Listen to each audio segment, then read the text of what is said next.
विकृत खराब प्रकरणामध्ये आयकर विभागाची एंट्री. एसआयटी नंतर आयकर विभागाकडून मालमत्तांची चौकशी होणार. खराचे देणगीदार भागीदार आयकर विभागाच्या रडारवर. विकृत खराचे अनेक कारनामे समोर. एका उद्योगपतीला 20 कोटींचा गंडा. तरुणीच्या मदतीनं मैत्रीच्या जाळ्यात ओढून उद्योगपतीला गंडवल्याची माहिती. बलात्कारी कॅप्टन खरातची एसआयटीकडून तब्बल 7 तास चौकशी. खरात आणि ऑफिस बॉय नीरजची समोरासमोर चौकशी झाल्याची माहिती.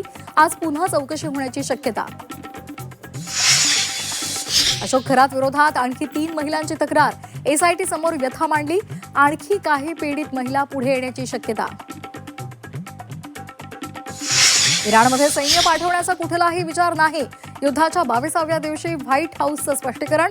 डोनाल्ड ट्रम्प यांच्याकडून युद्धविरामाची चाहूल की नुसतीच हूल, अशी चर्चा. पंतप्रधान नरेंद्र मोदी यांचा इराणच्या राष्ट्रपतींना फोन. युद्धामुळे पायाभूत सुविधांच्या नुकसानाचा निषेध. अमेरिका इस्रायलनं आक्रमकता थांबवावी आणि भविष्यात हल्ला न करण्याची हमी द्यावी. युद्ध थांबवण्यासंदर्भात इराणची अट. आज राज्यांमधील विधानसभा निवडणुकीनंतर देशात पेट्रोल डिझेलसह गॅस सिलेंडरचे दर वाढवले जातील. काँग्रेसचे नेते राहुल गांधींचा दावा. डिझेल दरवाढीचा मच्छीमार व्यावसायिकांना फटका. डिझेलमध्ये प्रति लिटर 22 रुपयांची वाढ. आघाती युद्धामुळे डिझेलची दरवाढ. महाराष्ट्रातील मासेमारी व्यवसाय ठप्प होण्याची शक्यता. युद्धामुळे साखरेच्या दरात घसरण. आखाती देशातील युद्धामुळे साखर निर्यात ठप्प.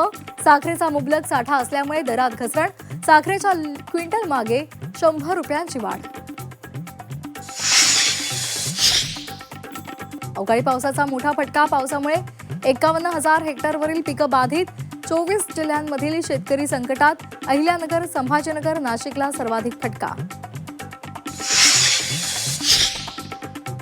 बेस्ट बुलेट ट्रेन प्रकल्पांना जोडण्याचा विचार. वाहतूक व्यवस्था आणखी सक्षम करणार. बुलेट ट्रेन स्थानकांपर्यंत पोहोचणं सोपं होणार.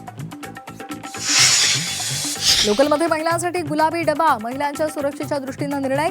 लवकरच शासनाकडून रेल्वे महामंडळाला पत्र पाठवलं जाणार.